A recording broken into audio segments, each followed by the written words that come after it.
Welcome to Reflections, what I've learned in Instructional Dynamics this semester. A microplay in 4 parts using only things found on my desk. First of all, this is me right here. Hello, Toby-Wan Kenobi. I am Toby Wells. I love teaching and I am looking for my licensure.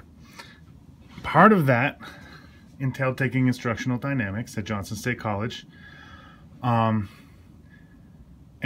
I had a fantastic time in the course. It was wonderful. I really learned a lot. I have great new perspectives on things. The first thing I'd like to talk about is some of the research that I did and things that I learned in the course that really helped me dig into knowledge that I needed to move forward. So Toby-Wan Kenobi is going to move over here and encounter his first thing, which is, oh, look at that little cute unicorn. This unicorn today is representing a major part of research and theory that I learned in the class, which was G. James G, I believe his name is. He wrote a fascinating theory of what literacy is. And it discusses discourse. And what he calls a discourse is a group of people who share the same idea or meaning for something, the same words, the same communication. And he looks at like a discourse of all people who love science fiction, or a discourse of people who listen. You know, it's a group of people who share a common meaning through language. And he talks about primary and secondary discourses. And I'm really glad that Dr. Miller put this in the beginning of our time. Hello, Guy. Because as we moved through class and encountered different discourses and different ideas and theories, we found that some of them fit our values and ideas and others didn't. Some of them were in our primary discourse and some of them were not. And as I moved around with this idea in my head, I was like, oh, hey, Boba Fett, you're in my primary discourse. You know, oh, wait a minute. No, you don't quite understand. And this theoretical framework was crucial for me for understanding literacy and really making inroads and bridging gaps between discourses that I was either not a member of or not familiar with that might have been secondary to my primary discourse. This was big for me. The critical reviews that I did, as I move over this way, oh look, there goes Toby-Wan Kenobi over to, hello, hello. As I come over here, this is me digging deeply into scientific research related to specific things that I wanted to know. And so this other idea of research is, as a graduate component for the course, I did critical reviews, where I inspected deeply different journal articles that dealt with subject matter that I was involved with in my placement in my practicum. And I really took a deep look into things, and I looked at their findings and looked at its each study's application to my practice. And it was a really, really invaluable tool for me to have some choice in the direction that I wanted to study. Like Lando Calrissian, who doesn't listen to anyone but himself and chooses where he goes. I chose what I wanted to study critically in this part. The other part of the research that I did in the class were the readings. Hello. And the readings were designed by Hannah to complement the different areas of the class that we looked at. And sometimes the readings were a little bit different. I'm over here. I'm related, but not directly. And sometimes the readings were front and center. You can't see me because I'm blurry. And the readings always informed what we were doing quite well. And so that is Act 1 of my reflections on my learning. Research was a big part of this class, and I was very, very happy that it was meaningful, and I got a really great perspective on literacy, literature, speaking, reading, and writing out of all of the research that was involved in the course. And now, on to Act 2. And now for Act 2 of Reflections, what I learned in Instructional Dynamics this semester. And Act 2 has to deal with strategies, and strategies that I've gained. Here I am, Obi-Wan Kenobi, in my snowspeeder. Oh, I've fallen in. And I am facing off against the giant specter, or AT-AT, of professional practice. And what I need to do as a teacher to be a good teacher, and to act with professionalism and use best practices in my teaching. And a big part of focusing on that this semester was learning these strategies in designing plans, a large lesson plan that was very, very detailed. It's kind of like this guy balancing here on the rock. Is he going to fall? If it's designed and set perfectly, he will not. He will achieve what he's trying to do. Using standards to base your learning objectives on was another strategy that seemed simple and straightforward, but was actually difficult. And Lando here, if he uses standards, he can help Obi-Wan Kenobi face off this against his foe. Another strategy that was a small part of the class, but really struck home for me because I hadn't thought about it before, was not using deficit language when describing your students. When you describe your students in what they can't do instead of what they can do, you are setting them up not just for failure, but you're defining them in a negative way, defining them by their strengths, and in a positive way, whenever able is, or all the time, is the best way to view your students. Another strategy that I learned was focused and meaningful assessment. See, this stormtrooper here, he is studying this piece of coral. And he's studying it before the battle.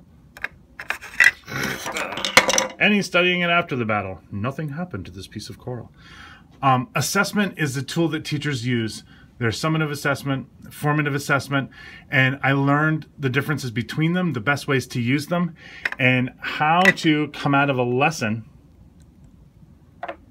with an idea of what your students learned, maybe how they learned it, and some new information about them, but also whether your learning objectives were clear, straightforward, whether they worked, and with ideas about what you can do better next time. So the strategies that I learned make up Act 2. And they're very key to me becoming a successful teacher. Bye-bye. Act 3 of Reflections, what I learned in Instructional Dynamics this semester, has to do with perspective. And when I say perspective, what I mean in particular is perspective of students and myself, of us becoming readers and writers, navigating the social dynamic of school and society, learning the verbal and nonverbal skills to do that is extremely difficult for students, not only because their primary discourses from home might be different than that of the school, but also all of the cultural, schools have their own type of culture, but, just general U.S. culture and pressures on them. And sometimes understanding is missed.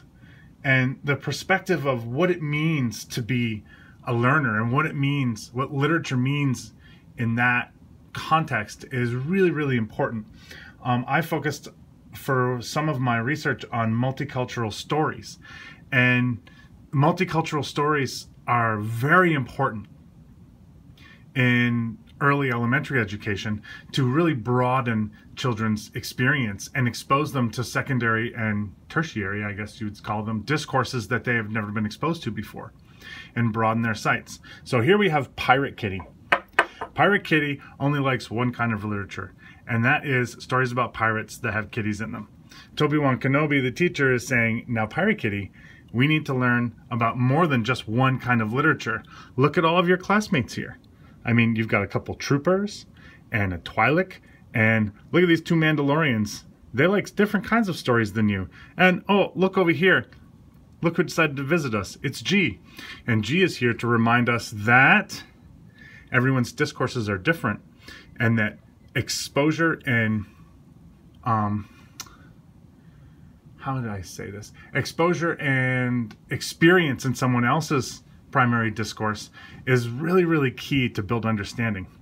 We want only Mandalorian. No, no, no. We're going to experience a broad range of literature and speaking and writing in our class so that we can all support and learn each other and help each other grow deeper with a multicultural perspective. Oh, okay, I guess I won't eat you and I'll listen to your stories.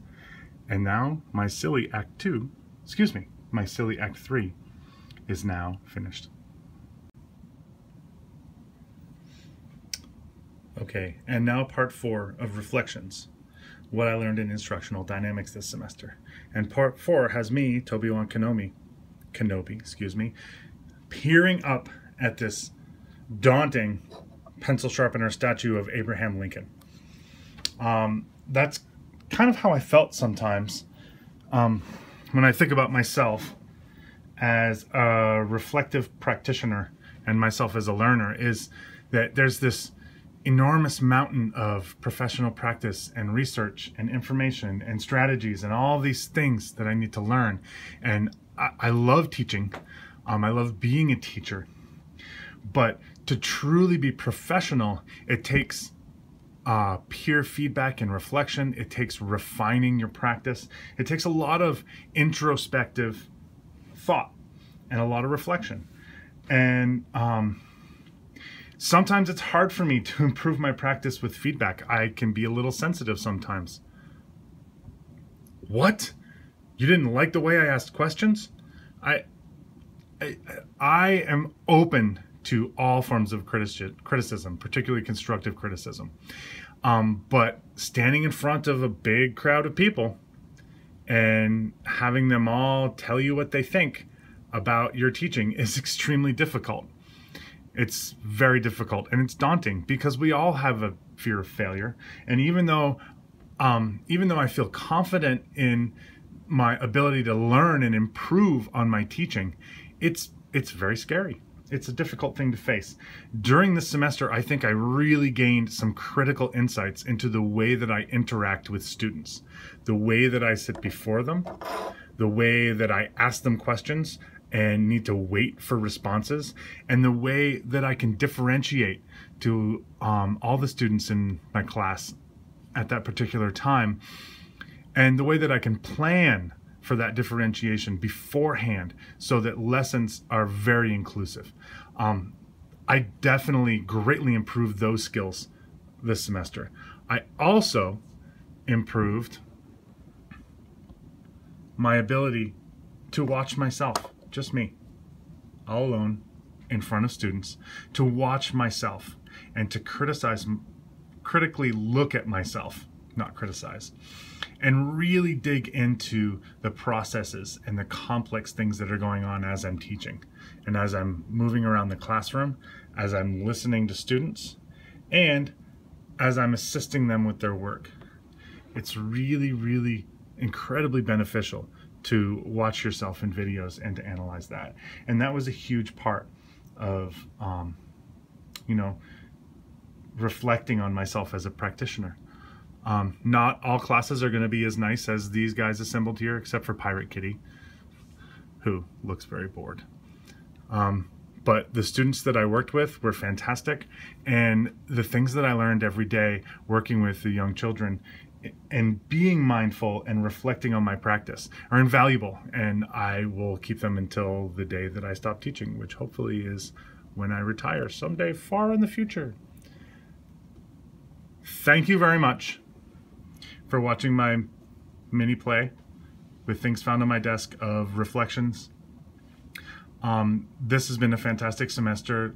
Dr. Miller was a wonderful guide and teacher in this process, and I greatly enjoyed her insights and observations. Thank you very much.